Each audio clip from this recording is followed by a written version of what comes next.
Welcome to This Moment in Democracy. I'm Saladin Ambar. This episode was recorded on November 8th, 2023. Today's episode features the Eagleton Institute's biannual Morning After webinar, where political strategists, public officials, and journalists analyze the 2023 New Jersey legislative races and their impact on the 2024 primary season. Tune in to explore how this election shapes New Jersey politics. Good morning, everybody. Let's grab that cup of coffee or tea and welcome to the Morning After presented by the Eagleton Institute of Politics at Rutgers University. I see we still have some attendees piling in for such a, if you want to say a niche election in terms of who was at the top of the ballot. We have a full crowd in here today. So as we're piling into the Zoom webinar, just a little bit of background. Eagleton has hosted the Morning After since primary season of 2000 as a way for all of us in the state to come together and talk about the election that happened the day before, whether in person like in the old days or virtually as we are now.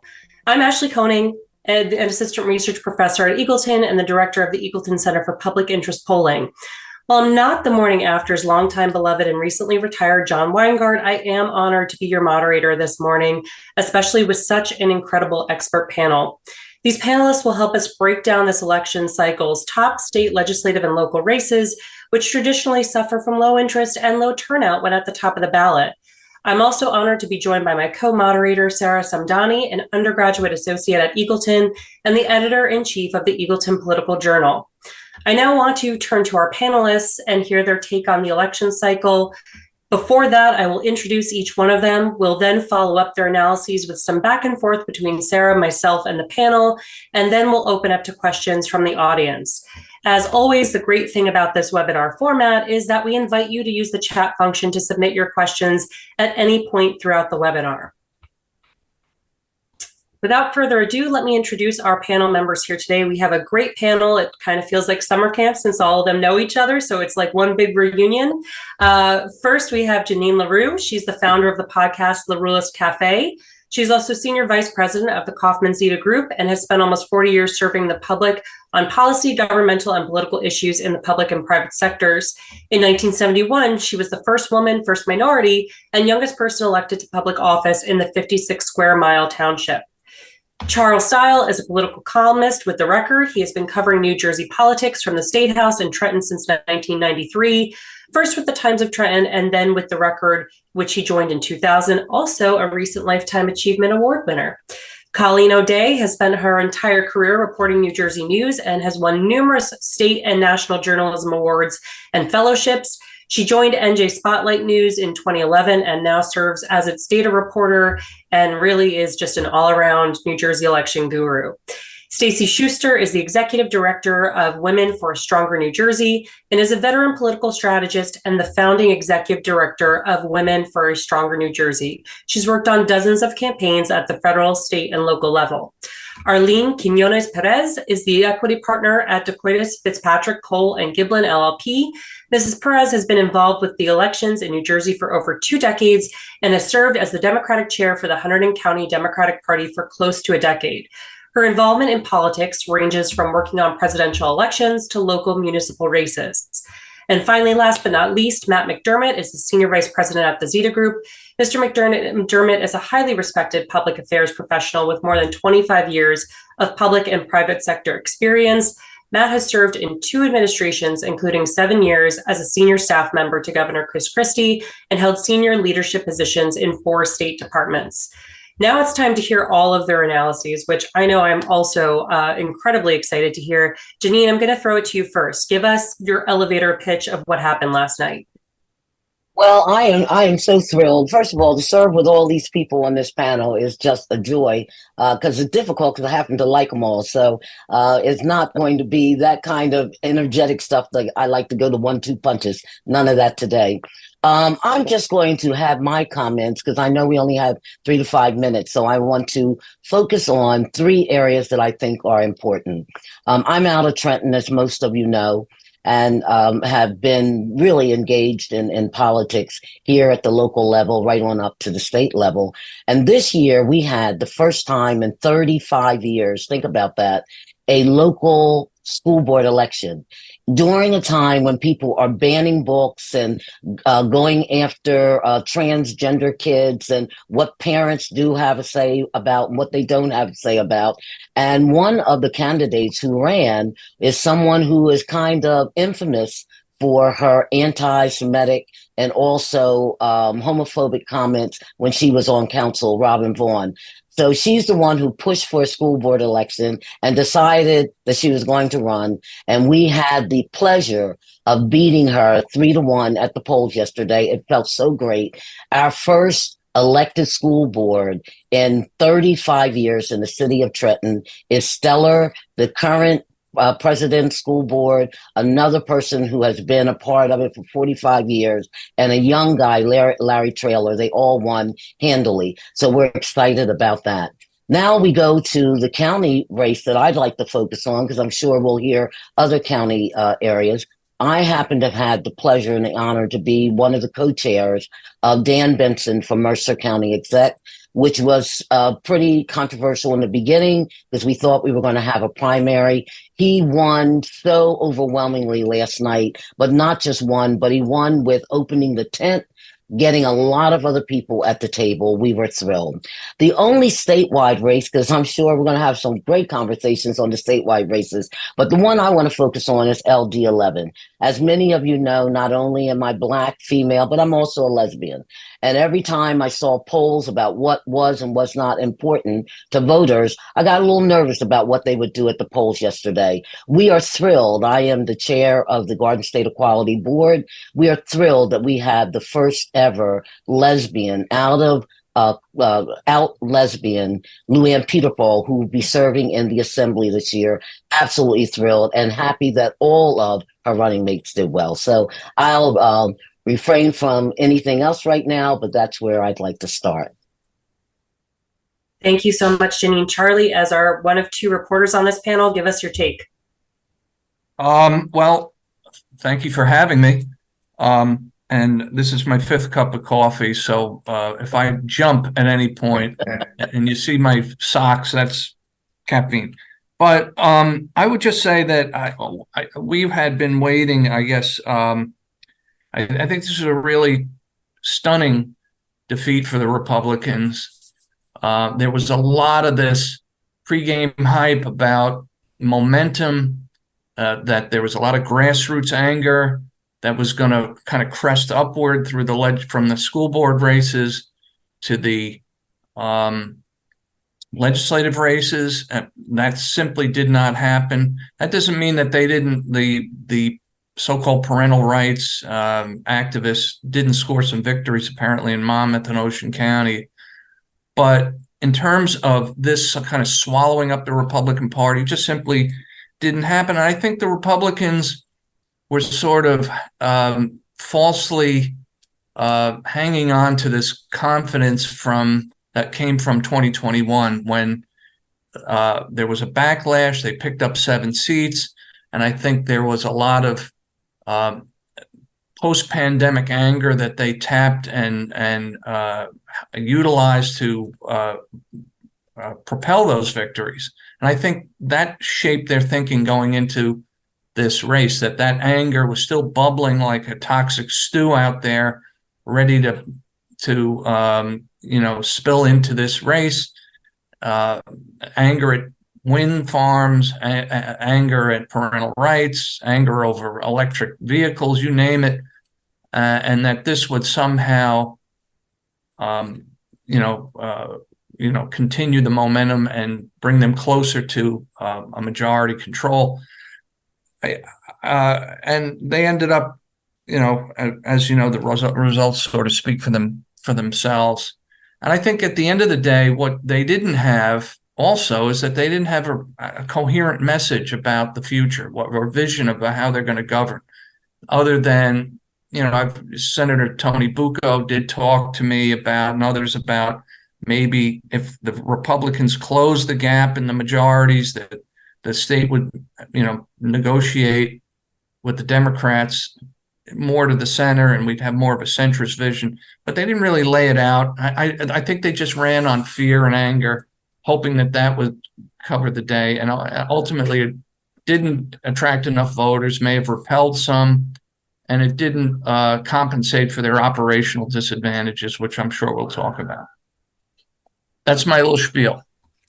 That was great. Thanks, Charlie. Colleen, I feel like I saw you just hours ago. Just hours ago, Ashley. Just hours ago, one sleep away. Give us your take.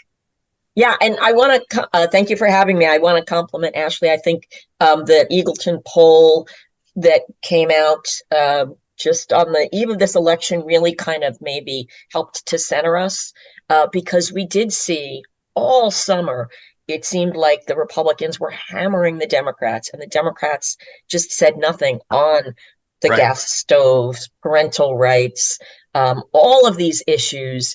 And Ashley reminded us, it's the economy, stupid. It's fiscal issues, right? That's really what it's all about. And we certainly, I think, saw that in the results last night.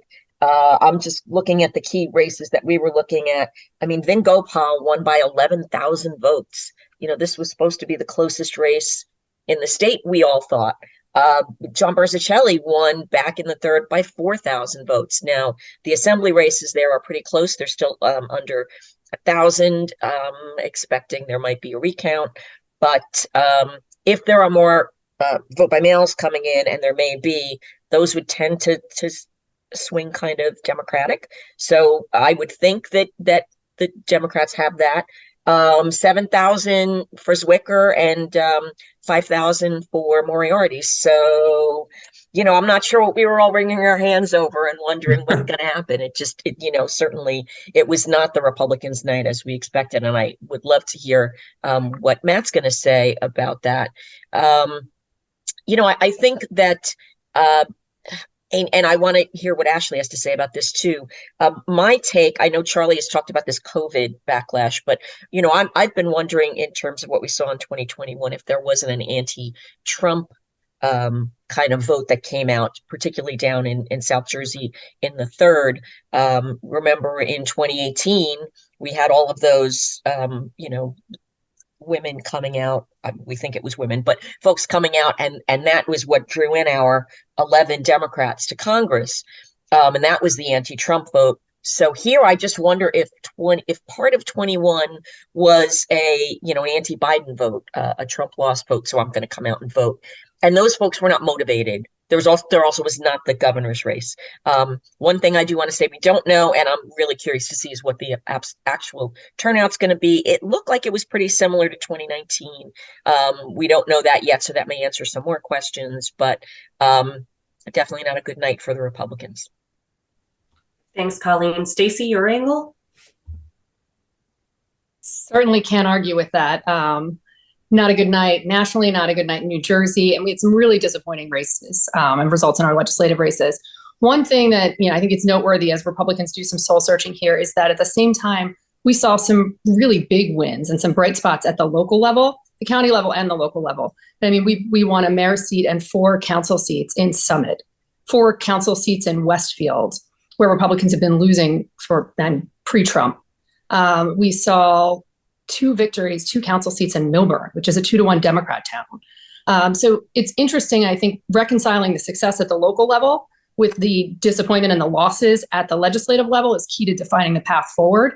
And one of the really obvious things when you look at some of these races where those local races were successful, they focused on redevelopment, taxes, transparency, things that they highlighted a vision that they could accomplish, and they were disciplined in that message.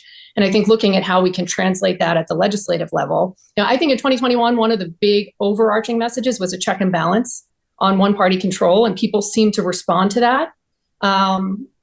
This year that was used, but the talking points underneath of it, I think, tied less clearly to that. I don't disagree with anything that's been said, but I think we have to look a little bit deeper at what we saw all the way down the ballot to understand exactly what went wrong at the top of the ballot. Thanks so much, Stacy. Arlene? Thank you very much. It's wonderful to see everyone this morning. And so Stacy went to the bottom. I'm going to go actually look to the top and start actually with some results across the entire country, because to me, that always helps me when I'm looking at numbers, especially when we're going into 2024, where we have the president, the U.S. Senate, and the U.S. Congress on our ballot next year. So you have Ohio, where residents won an amendment to the Constitution for women to have the right to access healthcare by 56.6%. That's a big win. You have Kentucky Governor Beshear won by 52.5%, who clearly ran on his opposition to the state's total ban on women's access to health care. Democrats in Virginia held majorities in both houses, setting back Governor Youngkin.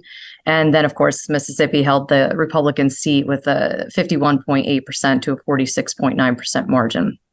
Now, for New Jersey, Democrats absolutely strengthened our control, or 20-year control, over the legislature. We flipped back the 3rd District Senate seat, which is a seat, that should be held by Democrats for the time that we've held it. We also held 4 other competitive Senate seats in South Jersey, and ultimately broke even in the Senate, finishing with the same 25-15 majority in the upper house. Democrats also expanded their numbers in the Assembly, winning at least 3 additional seats. And then we have 3 others that are a little too close to call. So hopefully we'll have that. Again, this is something that's a little farther out for us, definitely by Friday for sure. You'll have the 3rd, the 8th, and the 38th. And then, of course, some huge wins to point out, just like Colleen did. You have Senator Vin Gopal's margin. It was 59.8% to a 39.4%. That wasn't close. Wasn't even close to being a close race. You have the legislative District 16, where all 3 seats were held by Democrats, with the Senate seat taking a 55.4% margin, and the Assembly seat at approximately for both seats about 27%. Again, good margins for legislative District 16, which we knew after redistricting would have a smaller margin.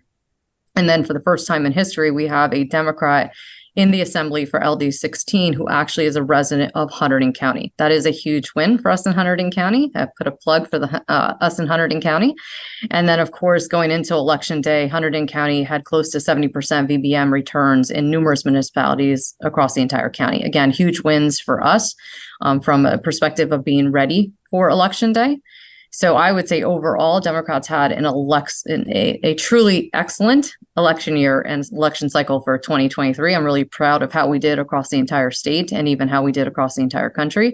And I think that sets a really good tone for where we'll be in 2024, regardless of the most recent poll. It's still too early to poll on that. So I think we'll be in a really good shape for 2024. That wasn't my poll. I'm just gonna put Yes, you're great. just thanks, Arlene. Truly appreciated it. And Matt, last but not least. Thank you. Everything. First of all, it's a great privilege to be part of this webinar today and to share the screen, as Jeannine said, with so many people who I respect and like. So that's always a great combination. A lot has been said, but I am Irish, so I will say something. Every campaign plan is based on a few principles, right? Calculation, inspiration, motivation, execution, and then if you've done the first few items right, hopefully a celebration.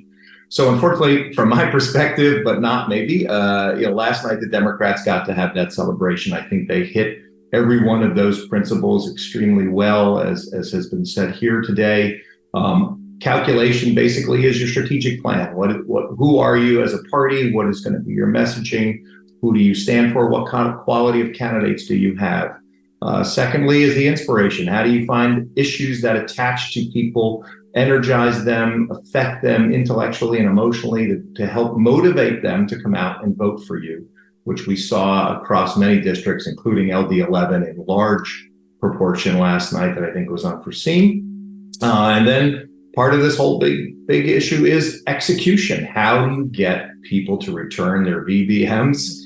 Particularly if you're Republicans, how do you ensure your GOTV and turnout is exceptional, particularly in a low turnout year, which this is the lowest turnout in the 4-year cycle. We know that Republicans somehow just can't get more motivated in these low turnout elections, at least at the state level. I think that's important.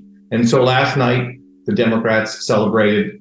Kudos to Senate President Nick Scuteri and Assembly Speaker Craig Kaufman. I think that they, to Charlie's point earlier, they learned after the 2020 election. It was a bit of a wake-up call for a variety of reasons. I do think COVID played a lot into that. I think there were other issues in that year, but they understood. They were a little nervous. It was a wake-up call. To their credit, they developed a legislative policy strategy that helped influence the campaign on how they were more deliberate. The Senate president, as you know, has been very deliberate in how he's run that House, and they knew they needed to think through how they were going to do this. I also want to credit Assembly Minority Leader John DeMaio and Senate Minority Leader Tony Bucco. They worked tirelessly to try to get the message out and to raise money. As you know, it's a great disadvantage to be on the minority party at the state level, particularly.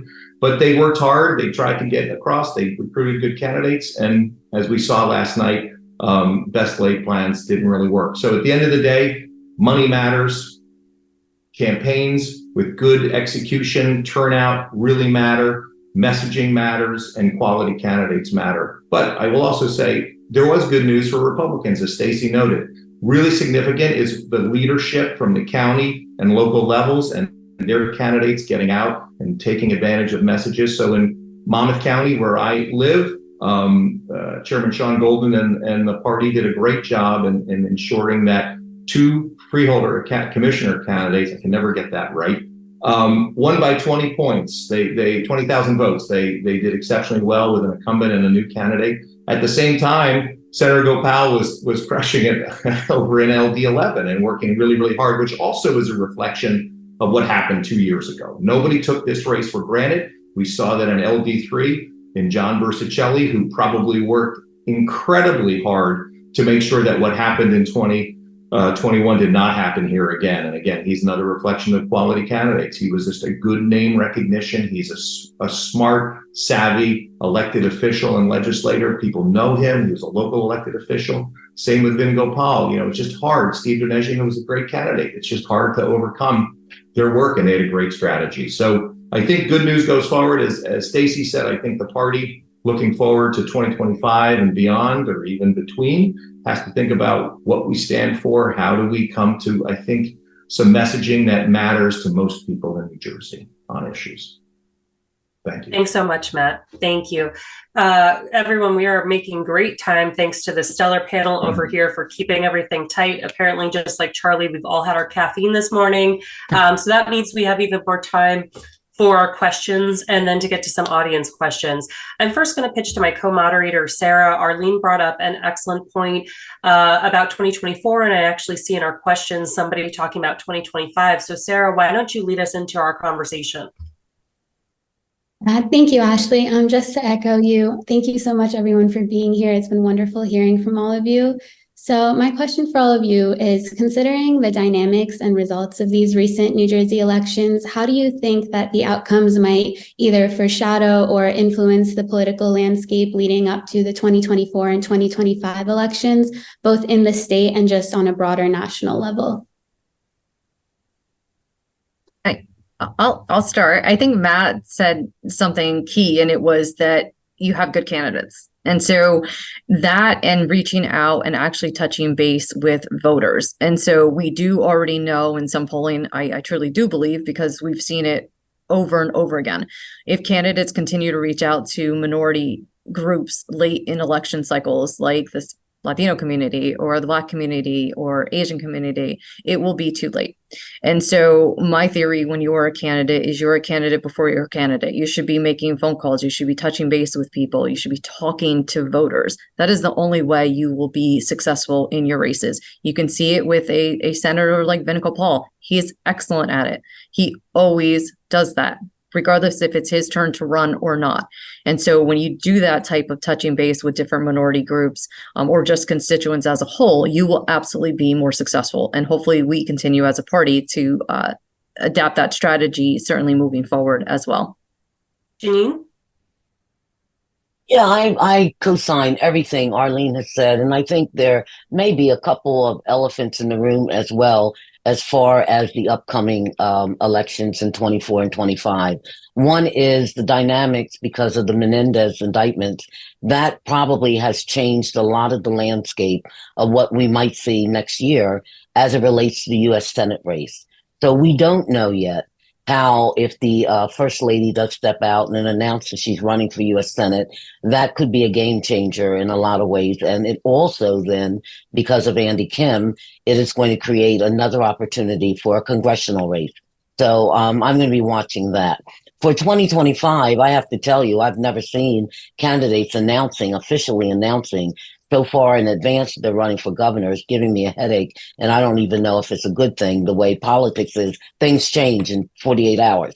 So we have now another candidate scheduled to announce tomorrow, former Governor McGreevey. We already have at least one candidate who has announced and others who are definitely going to run. So that's all going to be fascinating. So I think neither the Republicans nor the Democrats can sleep right now because everything is a moving target. And so I'm going to be watching it very, very closely. Anyone else want to chime in about 2024 or 2025 implications? I would just say real quickly, I'm a little hesitant to suggest that the enthusiasm and the results of the Democrats here in New Jersey is going to translate into the same level for Biden next year. This is a Biden state. It's still going to be a blue state, but the electorate in a low turnout election like this tends to be older, whiter, the polls are showing that Biden is struggling with younger voters now, and he's losing ground in the traditional Democratic coalition among Blacks and Latinos. So I think I'm hesitant to say this is a triumphant moment for Biden here in New Jersey. I still think he'll carry the state, but I just think that also that template that was mentioned about nationally as well I'm not so sure yet that this is is going to translate nationally. This Democratic win nationally will translate next year. And how does this set up 2025, or how does this set up 2025 in terms of Governor Murphy's last 2 years working towards 2025? What does this mean? What is the narrative now in the final 2 years? Are you asking me or just generally? Anybody. Charlie, if you want to get the first crack, go for it.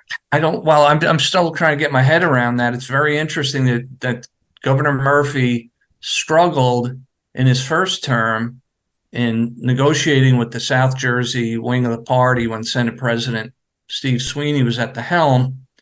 Then after 2021, it seemed like the South Jersey machinery was in decline. Now it's roaring back with a comeback, except they don't have Steve Sweeney in the most powerful pulpit, but they have substantial leverage now over the future of Governor Murphy's budget and some senatorial appointments.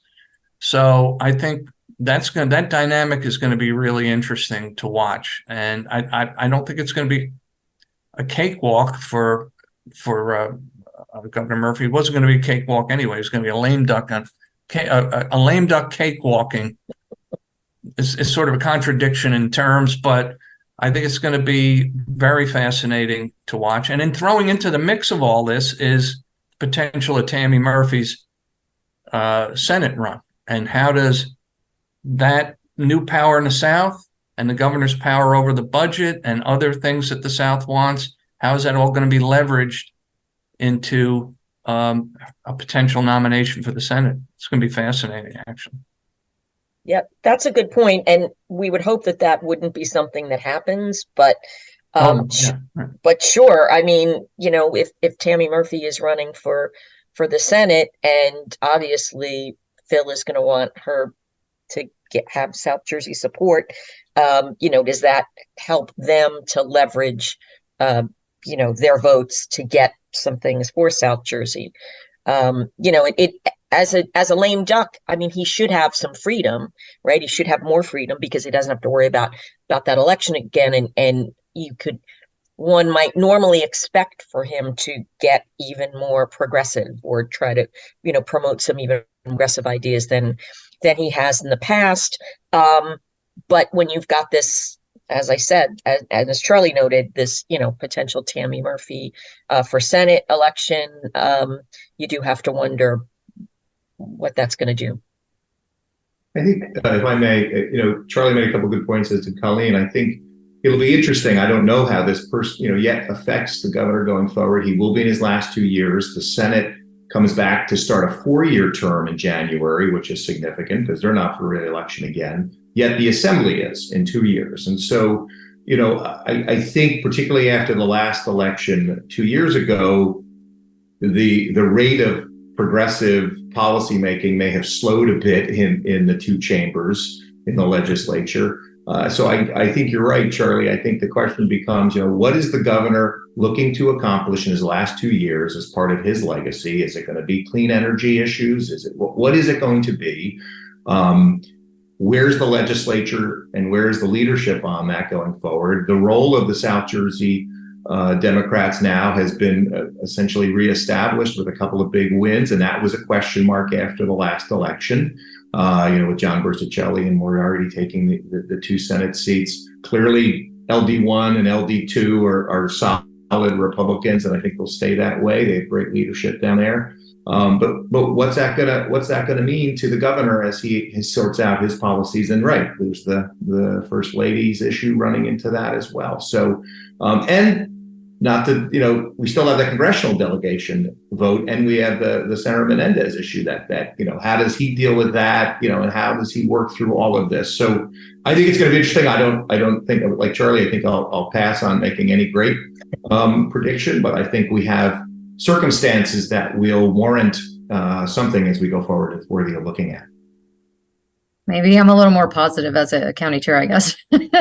I feel like, one, you have a great mandate from yesterday that the governor can certainly rely on to continue to push the agenda that he's been pushing now since he's been in office and continue to move forward with the things that he wants to see for the state for the next 2 years. And when we talk about the U.S. Senate, there will be a number of candidates that come forward. The First Lady hopefully being one of them as well. And, she's a strong candidate on her own without just the governor on her side, right? She's got an excellent background as a candidate. And then you have the timeframes, right? So if we're talking about U.S. Senate and a primary that's done in June, the general election, we're going to hold the U.S. Senate on the Democratic side. A Republican taking that seat would be extremely hard in a state like New Jersey. So for me, when I look at elections, I look at the timeframes and what needs to happen in the next number of 6 months that we have. And then what the governor does after that 6-month period with his policies and things that he wants to get done going into the next cycle for 2025, which is the gubernatorial. And what does that look like for a Democrat to be able to hold that for another term, right? Because it would be history in the making. So I think those are things that I'm looking at when I'm looking at the next number of years for the election cycles. Thanks so much. Let's pivot now to those issues that were so important on the campaign trail this election cycle. Stacy, I'm going to pitch to you. We have a question from the audience. If we don't mind, we can do kind of a little bit of a blend of both. And there's a question from the audience regarding school boards and the parental rights movement. Can you comment especially on that school board level? What were the issues at stake in this campaign? And then we can open it up in terms of all of the issues that were discussed, and did we see them pan out on election night? So, and I apologize, I have a cold, which is why I keep muting, so that you're not all listening to me cough. The school board level race, it's difficult to tell at this point in time. We certainly saw in 2022 that people were motivated by that issue and by that office. So when we went back and looked at the data on low propensity Republicans who chose to come out in 2022, a number of them said they would in advance of the election, but the ones that actually did, the issues correlated really strongly with education related issues. And you could see in places like Moorestown down in South Jersey, the number of people voting in school board was higher than it had ever been. And it was competing with people at the top of the ticket voting for Congress. So, there was data to suggest that those issues motivate low propensity voters. And I think that's what Republicans were working off of.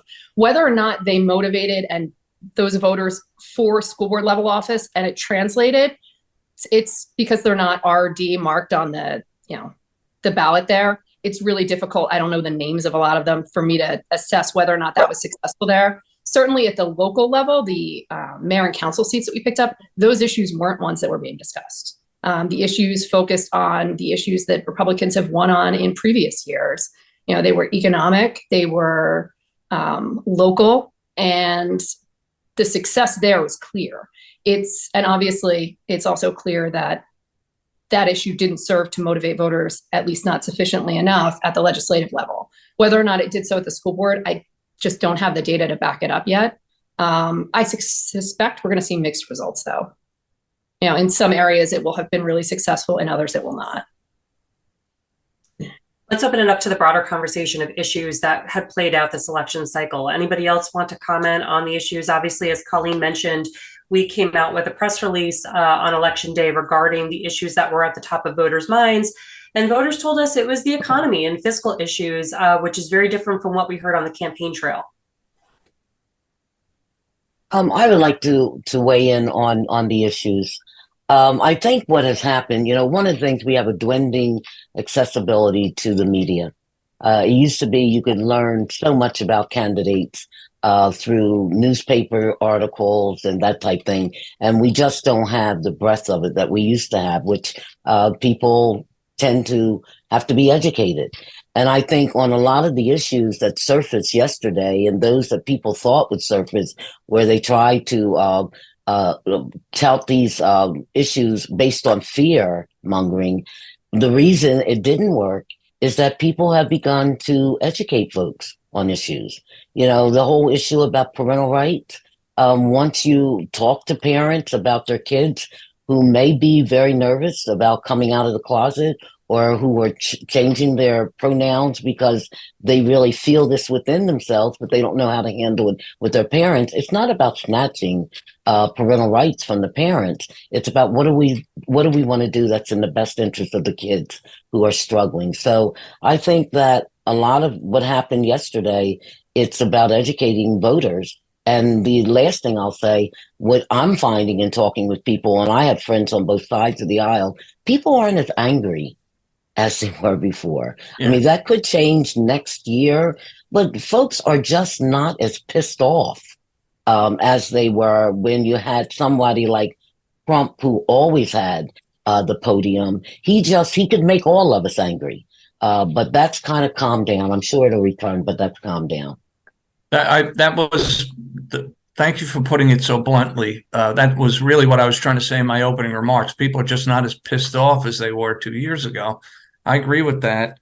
I also, Stacy, that was a really good point. I was wondering about this whole, the ability of the anger from this coming up ballot, if you will, for lack of a better term, from the school boards to the legislative races. And it's a very simple barrier. You don't really have the advantage of putting the school board people on the line with the rest of the candidates. And that's an operational problem, I guess, for any party that wants to exploit the school board elections going forward. But certainly this year, I think it was a problem for the Republicans, which they had a hot issue and they couldn't really channel it up yet. I don't know. I mean, that's my suspicion. I don't know that. I don't have the absolute data to back that. One thing about parental rights as well, I think I talked to Tom Malinowski last night, who was at the Zwicker headquarters, and he was part of an effort to push back on parental rights. And he said what I thought was an interesting point is that people may be all amped up about parental rights, but they're really, there's also a significant amount of people that are afraid of book banning. And once you are able to put the emphasis on book banning, then the ardor for all of this, for parental rights gets diminished. And so I don't know if the fear of book banning, I think, kind of piggybacked onto the other, sort of overshadowed in some places in the minds of some voters that, hey, I might be for parental rights, but I don't know about this whole book banning thing. Look what they're doing out in all these other states. They're getting, they're really lunging to right. I don't want that in my middle-class school district here in New Jersey. I think that kind of dynamic might have worked. And finally, I think the other point you made too about the sprawl. I saw that in my district here in the 16th. It came late. I thought it was a very effective message, but it just seemed to come late, and it wasn't attached to, and I didn't think emphatically enough to one-party rule, which I think was another really potentially good theme. I just didn't see it emphasized, frankly enough. It seemed to get lost in the clutter of all these other culture war issues that the Republicans were running on. Yeah, I'm with Charlie in that district, and yes, I saw those mailers come late, but they also came along with some late mailers sent by Senator Michael Testa, who, as far as I can tell, still hasn't reported to ELEC that he's paid for them. Another man who we think is running for governor, and yes, it would be nice if he would fill out the proper forms. But so you had he had these mailers where you see Andrew Zwicker's his vision of the Jersey Shore is the windmills in the background, and then we had a crime mailer that came out late. So it seemed like there was just a lot of jumbling, like you were being hit by a lot of things. I mean, I wonder, and I guess we need to talk to actual people if folks just don't get those, because we, at least I think Charlie and me as reporters, right, we look at these things and think this looks like an effective mailer. If the majority of people don't just kind of toss those aside and don't actually look at those issues and still do go into the polls thinking about the property tax and the pocketbook issues, or just, if you're a partisan person, if you're a Democrat or a Republican, you're just looking to vote that line, at least at the races that have that party listed.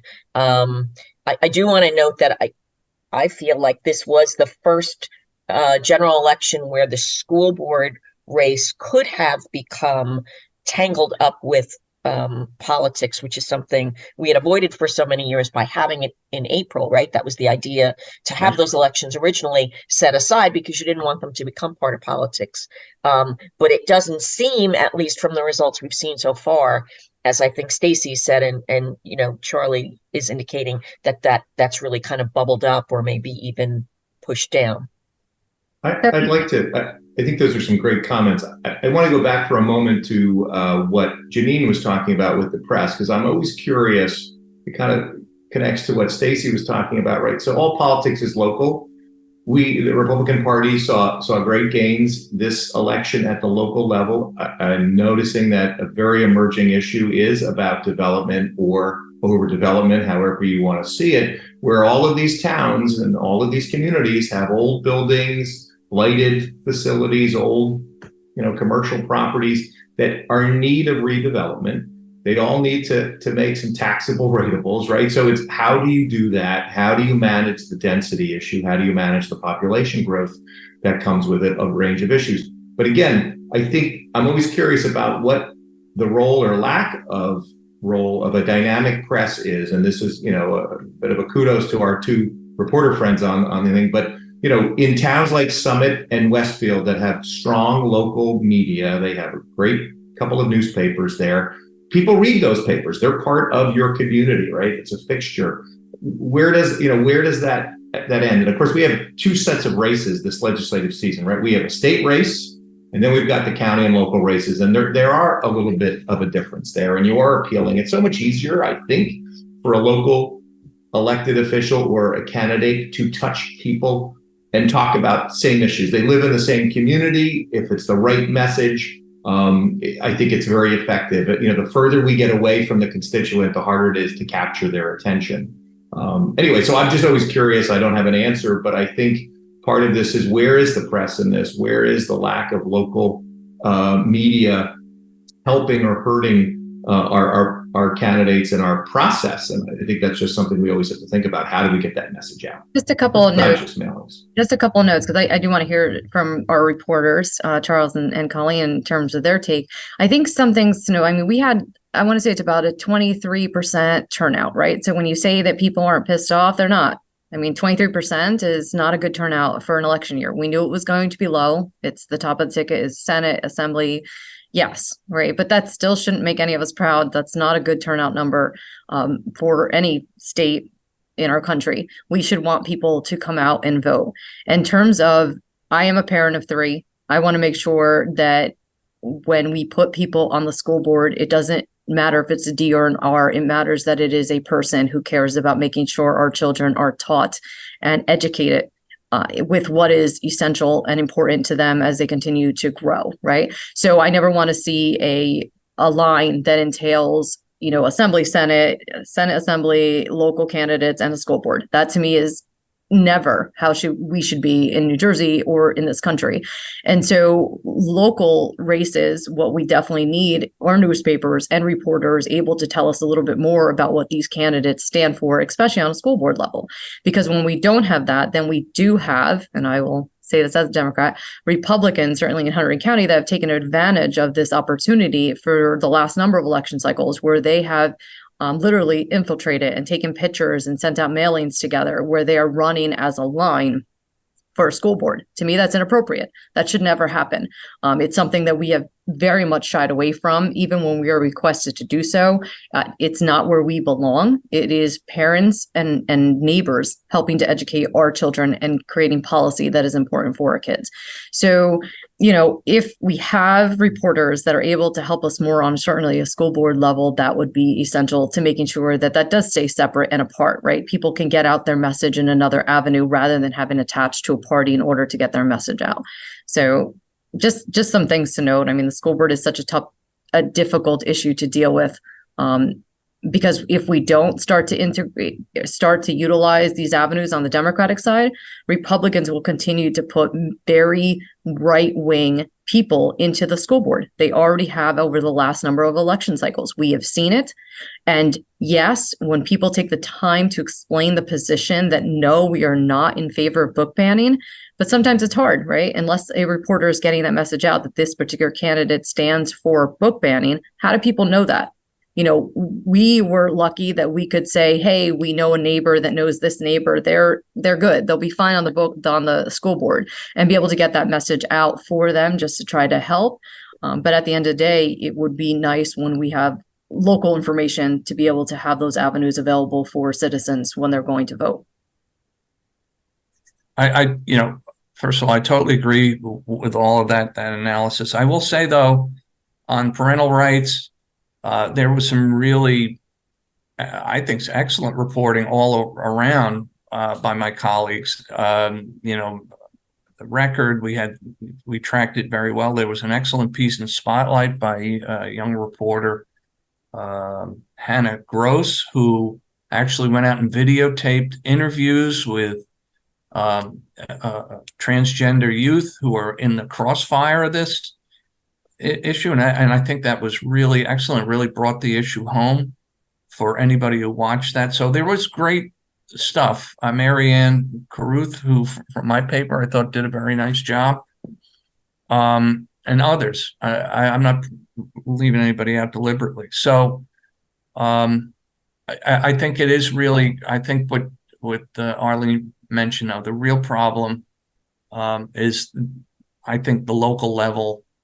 You're just not getting that municipal coverage, and that's where that really tracking that grassroots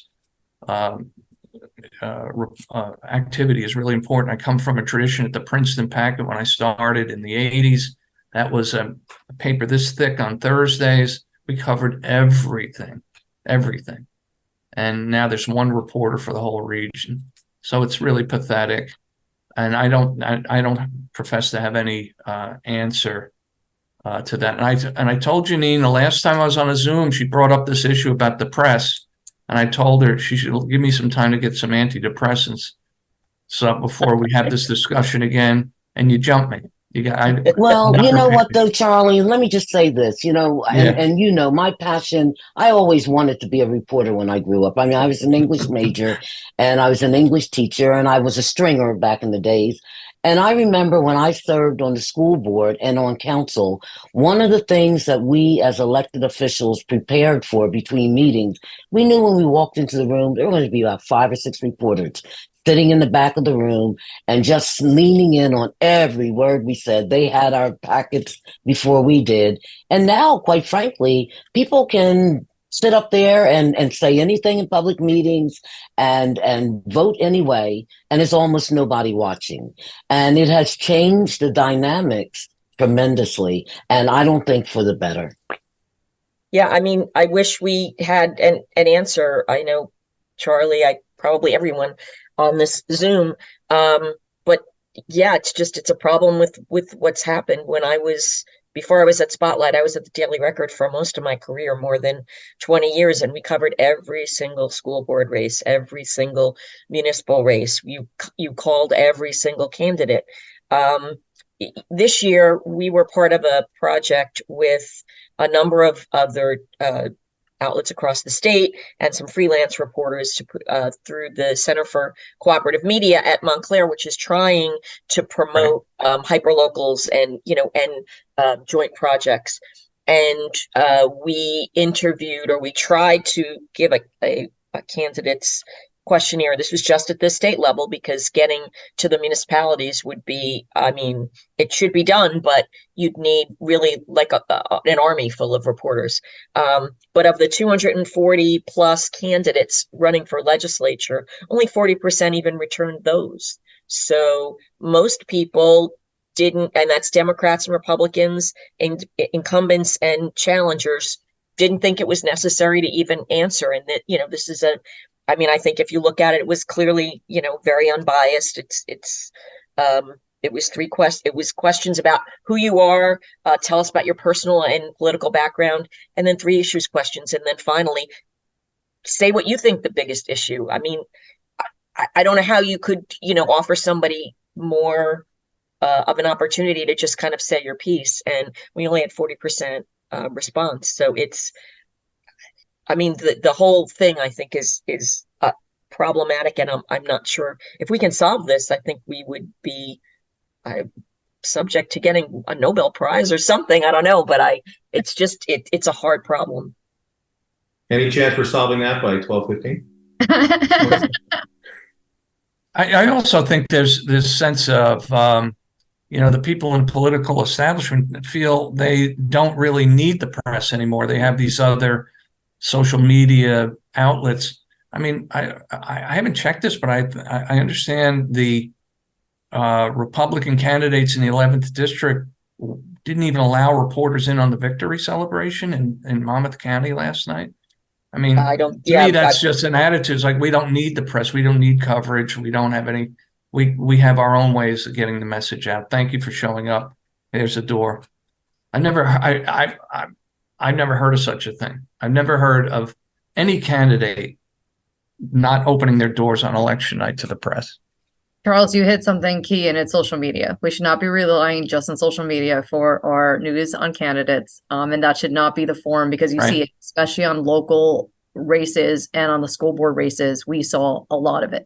Them going back and forth on social media about who supports what, who got what endorsements. Maybe 50% of it's true. The other 50%, who's actually checking, who's verifying, right? We're relying on other neighbors to verify information, which, again, where are they getting it from?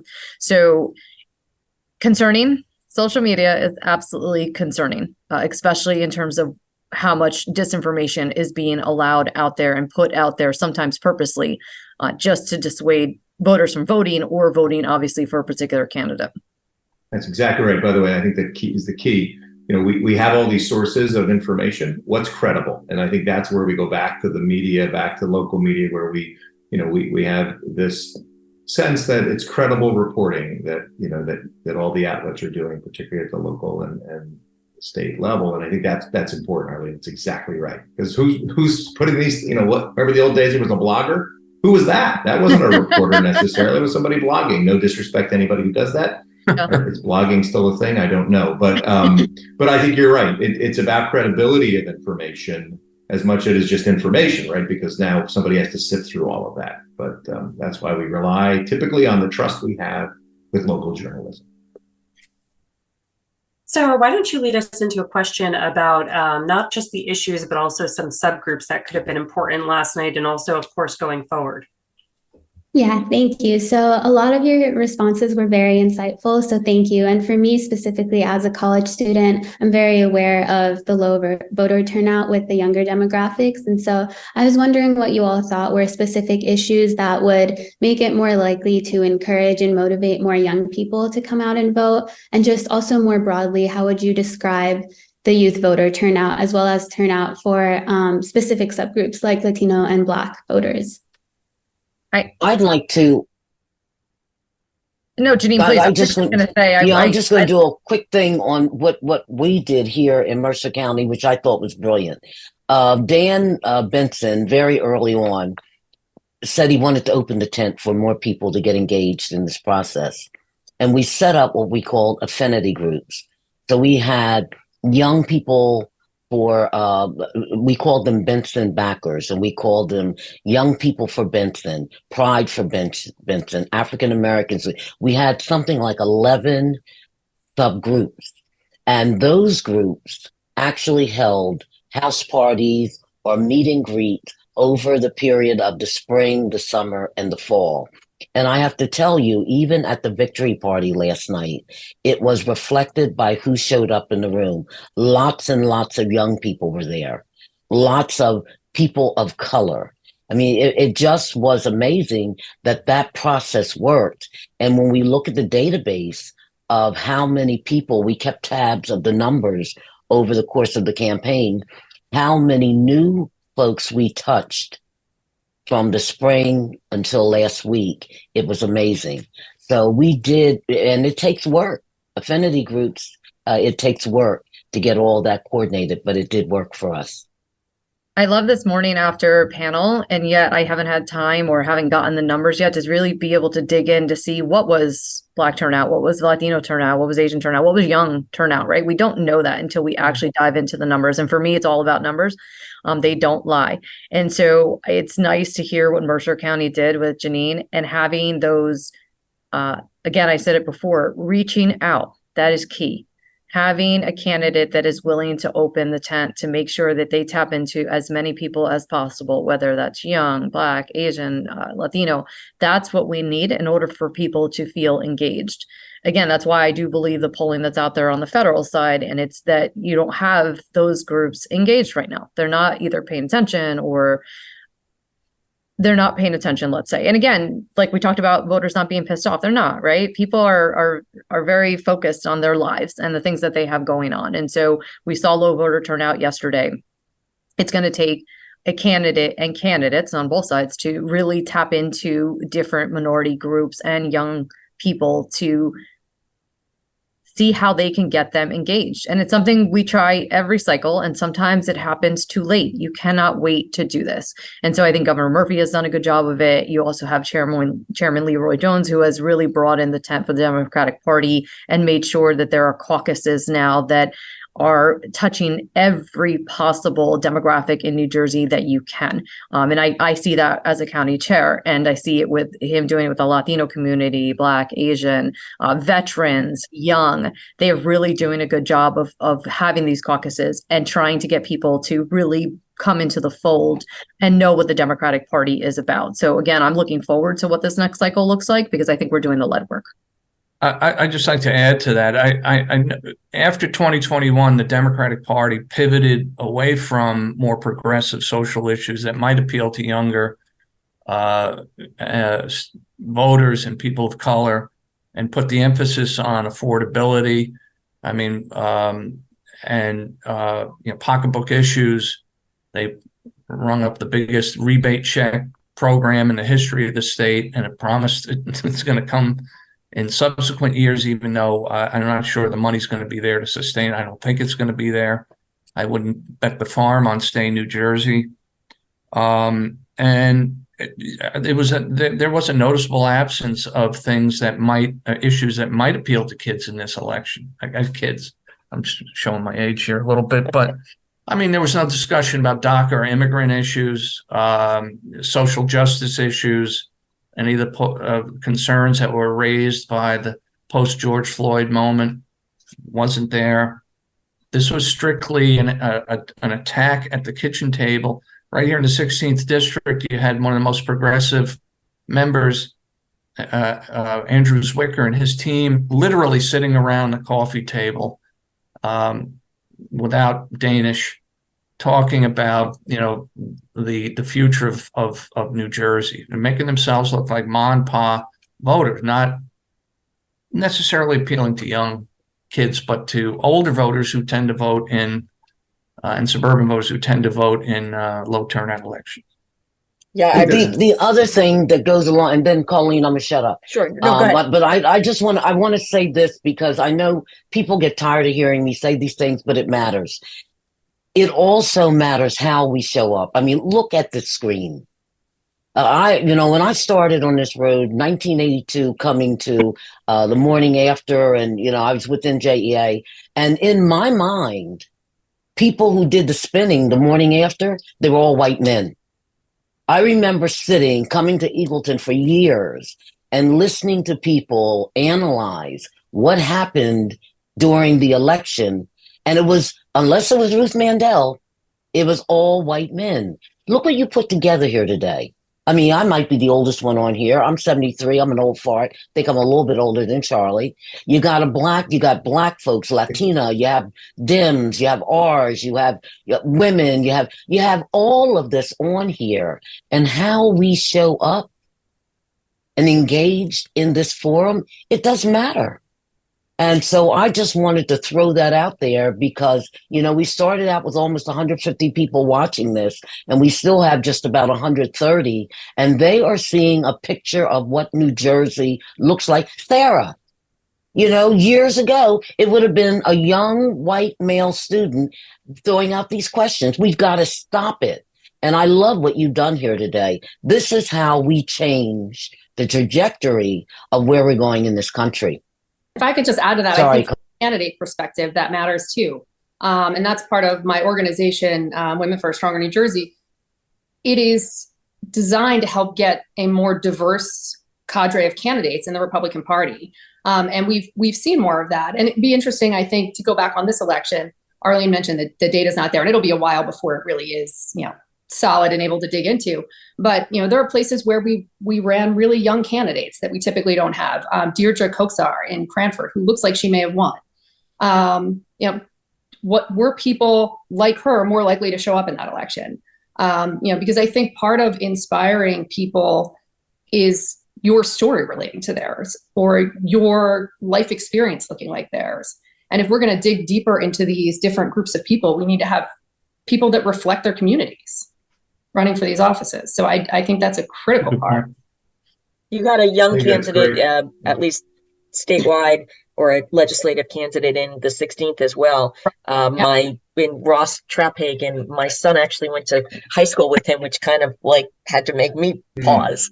But getting to Charlie's point, I think as long as we keep seeing that it's mostly older voters, we're not going to see those kind of issues that are attracting younger voters. I mean, I'm thinking too, there was so much that Murphy has done, and in terms of making college more affordable at the county college level and also at the state college level, at least for some of that. Now, obviously, state college is kind of it's a little bit harder to say because tuition keeps going up because of the amount of, in part because of the amount of state or because they're not getting enough state aid. But at least in terms of the lower income folks, that's something that could have been brought up, but that was something else that really was not an issue. I mean, there was literally nothing, at least on any of the mailers that I saw, that would have attracted a young person like my son to vote. I actually have two candidates. I just want to point out, we had a person run for council. He did win in Flemington, Trent Levitt. He is young. I can't wait to break down the numbers to see where they came from in, again, Flemington, right? And another one in Raritan Township, Cushwant, Paul and John McKay. Cushwant is an excellent candidate, a younger candidate.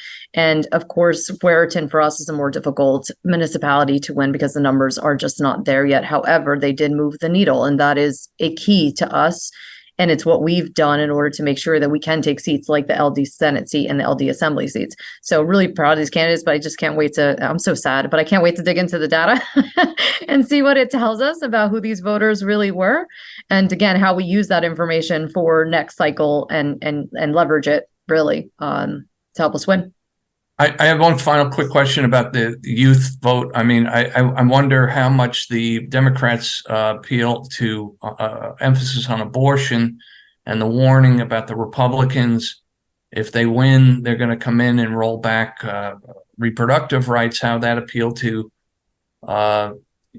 younger voters. And Stacy, also, I wonder if, how many suburban Republican women were motivated by that attack as well. I don't know. Maybe they just targeted to Democratic households to get the base out.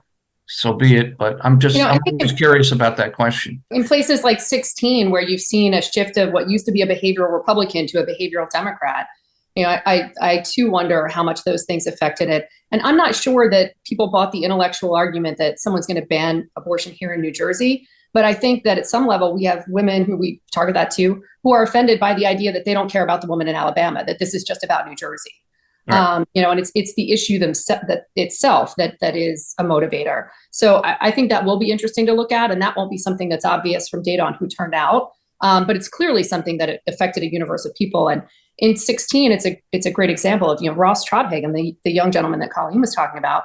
He's pro-choice, openly pro-choice, right. pro-choice from the start. Yeah. He was running beneath someone who had a very clear and public pro-life position, and people couldn't separate the two. And I think that's a question we need to answer in a state like New Jersey, where you have a lot of moderates who are pro-choice, and even some voters who would call themselves conservative on the Republican side who are pro-choice. Figuring out what to say about that issue, and also getting to the point where someone says something about that issue and it's able to be heard, is important, because Ross certainly made every attempt. But again, not having regular media and local media that's getting into these places, no arbiter, at the local level who's saying, no, this is actually where he stands. It makes it really tough. Yeah, and I think that's a question of resources we need to address. And I would say, listen, Republicans did not do themselves a favor when they decided to do what they did and put someone on the Supreme Court, or a number of people on the Supreme Court, where we knew what they were going to do, right? And so I have little patience for Republicans on this issue, just because I am a woman. I am 42. I refuse to be in a position where my daughter has less rights than I do. Both my daughters. And so for me, when I look at this issue, Republicans need to own it and deal with it and move on.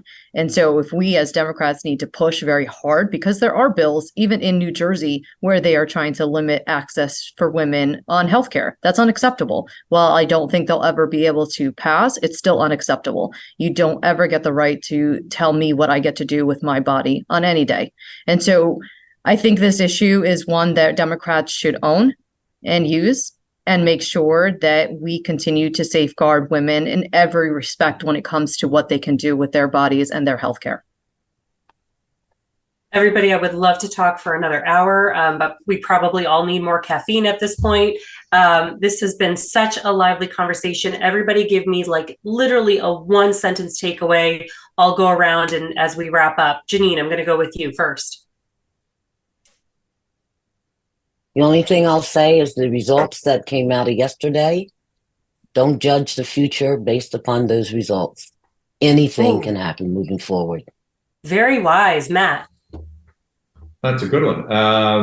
I think the same thing. Don't take anything for granted. Really think about your plan as you're going into it. Understand, if you're Republicans, that we are at a disadvantage organizationally at the start of the day, in terms of registration. We just have to do a much better job on using all the tools of the voting process, which is vote by mail, the early voting. And all I will say is I wonder if early voting is as necessary as the other two forms of voting, right? So we do a lot of the VBM and day of, but early voting seems to be trickling down every day. So I'm wondering, for the expense, is it worth the effort?